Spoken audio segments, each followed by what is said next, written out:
And welcome back to English with professor Tabassum.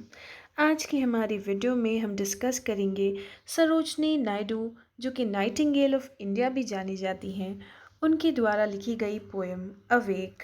अब इस poem के ज़रिए हमें महसूस होगा पैट्रियोटिज़म, यानी कि हमारे देश के लिए प्यार।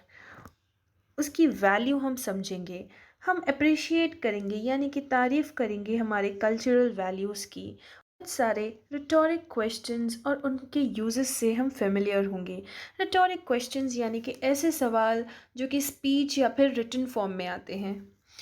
Let's see the appetiser. Appetiser यानी कि वो जिससे हमें पोएम के बारे में थोड़ा सा मालूम हो कि relive the emotions you experienced when you listened to an intensely patriotic song. Goosebumps? Feel like experiencing again?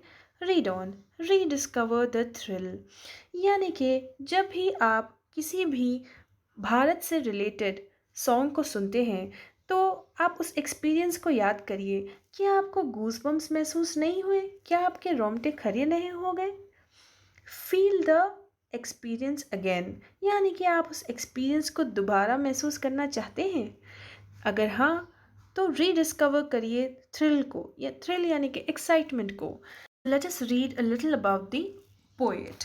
अब सरोजनी नायडू कौन थी? सरोजनी नायडू, जिन्हें आज भी भारत में नाइटिंगेल ऑफ इंडिया भी कहा जाता है, वो एक चाइल्ड प्रोडिजी थी, यानी कि बचपन में ही उनके अंदर इतनी सारी क्वालिटीज़ थी कि उन्होंने बस 12 साल की उम्र से ही लिखना शुरू कर दी पोएम्स इंग्लिश में। और एज अ राइटर वो बहुत ही प्रोलिफिक थी, यानी कि उनका काम बहुत ज़्यादा था और प्रोफाउंड काम था, यानी कि बहुत ही क्वालिटी वाला वर्क पीस लिखती थी वो। अब उनके सबसे ज़्यादा फेमस वर्क में से एक है जो कि है द गोल्डन थ्रेशोल्ड। ये आज भी मशहूर है। और भी बहुत सारे वर्क्स हैं जैसे कि the bird of time, the broken wing, the song of love, death and destiny, sceptred flute, the feather of the dawn. तो ये सब जो है उनके बहुत ही मशहूर कामों में से एक है। और शी डन मैनी कैप्स, यानी कि उन्होंने बहुत सारे टाइटल्स अपनी लाइफ में अचीव किए हैं, जैसे कि एक पोएट, एक politician, proponent of civil and women rights. Proponent यानी कि वो सपोर्ट करती थी सिविल एंड वुमेन राइट्स को। वो एक ओरेटर भी थी, एडमिनिस्ट्रेटर थी। ओरेटर यानी कि वो जो कि स्पीचेस देते हैं। ओके, सो हर एक चीज़ उनके लिए a new feather in her cap बन गई, यानी कि उनकी ग्रेट अचीवमेंट बन गई।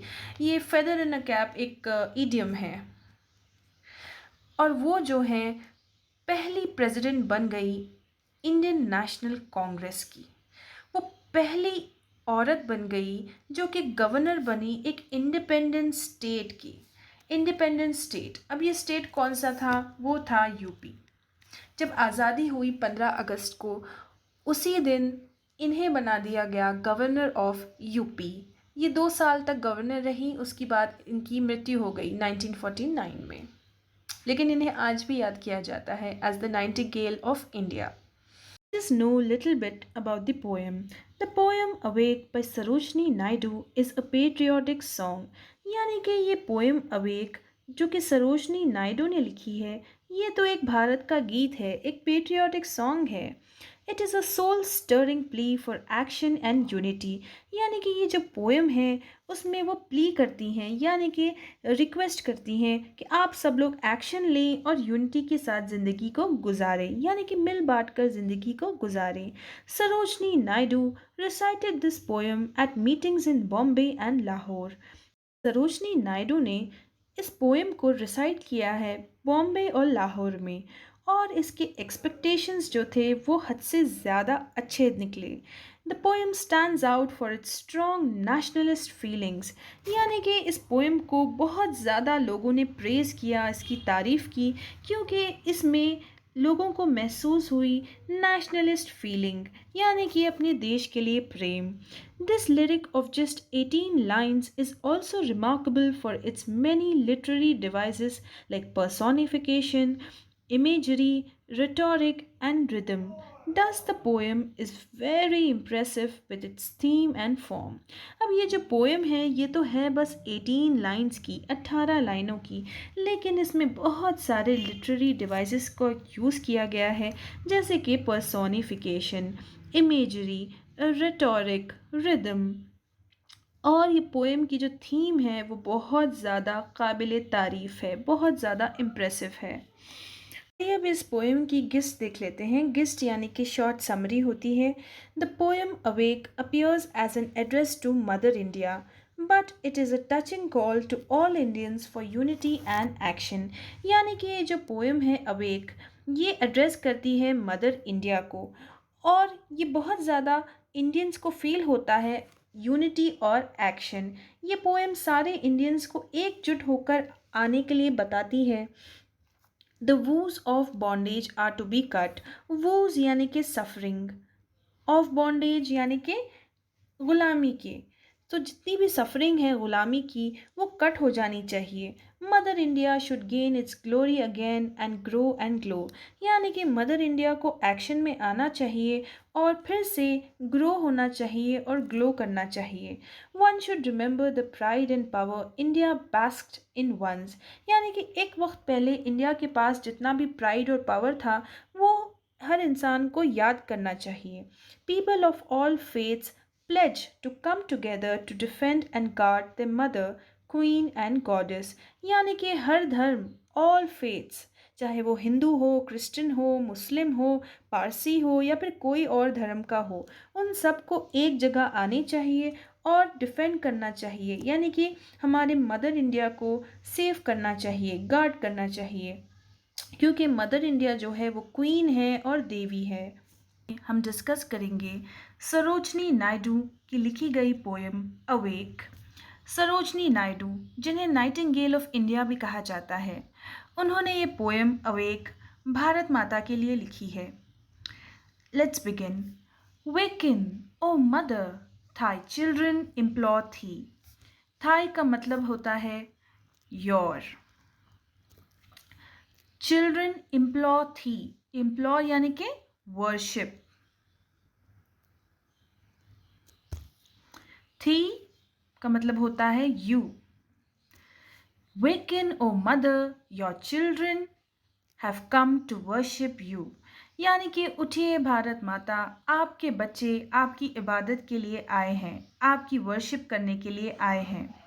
Who kneel in thy presence to serve and adore thee. यानी कि जो आपकी खिदमत में आए हैं आपको सर्व करने के लिए, और वो आपकी बहुत रिस्पेक्ट करते हैं, वो आपको बहुत लव करते हैं। थी का मतलब होता है you. The night is a flush with the dream of the मोरो। यानी कि जो रात है वो बहुत ज़्यादा अफ्लश है, यानी कि फुल ऑफ एक्साइटमेंट है, क्योंकि रात के पास एक ख्वाब है, एक ख्वाब कल के लिए। मोरो, मोरो का मतलब होता है tomorrow. The night is a flush with the dream of tomorrow. यानी कि जो रात है उसके पास एक बहुत ही एक्साइटिंग ख्वाब है कल के लिए। वाई स्टिल दोस्त दो sleep in the bondage of sorrow. दोस्त का मतलब होता है डू, दो का मतलब होता है यू, और बॉन्डेज का मतलब होता है स्लेवरी। स्लेवरी यानी कि गुलामी। सौरो का मतलब होता है गम। यानी कि आप क्यों सोती हो गुलामी के गम में। Why still do you sleep in thy bondage of sorrow. Thy का मतलब अगेन होता है you. Awaken and sever the woes that enthrall us. यानी कि जागिए, जागिए भारत माता, और कट कर दीजिए, सर्व कर दीजिए। सर्व का मतलब होता है कट। क्या कट कर दीजिए? वूज, हमारी जो सफरिंग है, हमारी जो तकलीफ़ है, उसे कट कर दीजिए, जो हमें ग़ुलाम बनाती है। That enthrall us and hallow our hands for the strifes that call us. Hallow का मतलब होता है हमारे हाथों में उतनी ताकत दे दीजिए, हमारे हाथों को सैंटिफाई कर दीजिए, ताकि हम सक्सेस के पास जा सकें। ट्रिम्फ यानी कि सक्सेस, उन कामयाबियों के पास जा सकें जो हमें बुलाती हैं। That call us. Are we not thine? Thine का मतलब होता है योर। क्या हम आपके नहीं हैं? ओ बिलव्ड यानी कि ओ चहेती भारत माता। टू इनहेरिट कि हम अचीव कर सकें। द मैनिफोल्ड प्राइड यानी कि जो डिफरेंट टाइप के अलग अलग तरह के जो इज़्ज़तें होती हैं और जो ताकत होती है आपकी स्पिरिट की, क्या हम आपके नहीं हैं कि हम ये चीज़ को अचीव कर सकें? Are we not thine o beloved to inherit the manifold pride and power of thy spirit यानी कि क्या हम इस काबिल के नहीं हैं, हम क्या आपके नहीं हैं भारत माता कि हम भी कुछ अचीव कर सकें, जो आपके अलग अलग तरह की जो ताकतें हैं, प्राइड है और जो पावर है आपकी स्पिरिट का, क्या हम आपके चहीते नहीं हैं ये सब अचीव करने के लिए? नेवर शैल वी फेल थी यानी कि हम आपको कभी भी फेल नहीं करेंगे। थी का मतलब होता है you. Never shall we fail you. Never ये पहले की इंग्लिश में नेवर की स्पेलिंग होती थी, अब तो ये है नेवर की स्पेलिंग। फॉरसेक यानी कि लीव यानी कि हम आपको कभी भी छोड़ेंगे नहीं। थी यू और फैल्थर यानी कि हम आपको कभी भी फेल नहीं करेंगे। नेवर शैल बी फेल थी, फॉरसेक थी और फैल्थर यानी कि हम आपको कभी भी फेल नहीं करेंगे, हम आपको कभी भी छोड़ेंगे नहीं या फेल करेंगे। Whose hearts are thy home यानी कि जिनके दिल आपके घर हैं। एंड थाई शील्ड यानी कि आपकी प्रोटेक्शन है, यानी कि आपकी शील्ड है। एंड थाइन एल्टर यानी कि आपका मंदिर है। एल्टर का मतलब होता है मंदिर, टेम्पल। लो, अब ये जो लो वर्ड सरोजनी नायडू ने यहाँ पर यूज़ किया है उस वो सिर्फ इसलिए यूज़ किया है ताकि वो आप सबका अटेंशन यहाँ पर ला सके। We would thrill the high stars with thy story. Thrill यानी कि हम एक्साइट कर देंगे ऊंचे सितारों को, हाई स्टार्स को, योर स्टोरी के साथ, थाई स्टोरी के साथ। And set thee again, and set you again. Thy thee का मतलब होता है you again in the forefront of glory यानी कि हम आपको सामने रखेंगे, आपको इज्जत देंगे, ऑनर देंगे। ग्लोरी का मतलब होता है honour. Hindus mother the flowers of worship have crowned thee यानी कि हिंदूज कहते हैं कि ए भारत माता, जो फूल है हमारी वर्शिप की, हमारी इबादत की, वो आपको ताज पहनाते हैं। क्राउंड थी यानी कि क्राउंड यू, आपको ताज पहनाते हैं। पारसी लोग कहते हैं कि mother the flame of our hope shall surround thee यानी कि जो दिया है हमारी उम्मीद का, हमारी होप का, वो आपको सराउंड करता है। सराउंड यू यानी कि सराउंड थी यानी कि आपको घेरता है हमारी उम्मीद का दिया। मुसलमान्स यानी कि मुस्लिम लोग कहते हैं कि mother the sword of our love shall defend thee यानी कि हमारी जो तलवार है मोहब्बत की, वो आपको डिफेंड करेगी, वो आपको बचाएगी। डिफेंड थी यानी कि डिफेंड यू। क्रिश्चियंस कहते हैं mother the song of a faith shall attend thee यानी कि जो हमारा जो गाना है यकीन का, वो आपको अटेंड करेगा, वो आपको सेटिस्फाई करेगा। All creeds shall not our dauntless devotion avail thee यानी कि बाकी जो दूसरे रिलीजन्स है, क्रीड्स है, वो कहते हैं कि हमारा जो dauntless डिवोशन है यानी कि बिना डर वाला डिवोशन है आपके लिए, जो प्यार है वो आपको अवेल करेगा यानी कि आपको सर्व करेगा। थी का मतलब होता है again you. Hearken, O Queen and O Goddess, we hail thee। Hearken का मतलब होता है लिसन, सुनिए भारत माता। ओ क्वीन, भारत माता को क्वीन कहा जाता है। ओ गॉडेस यानी कि देवी भी कहा जाता है।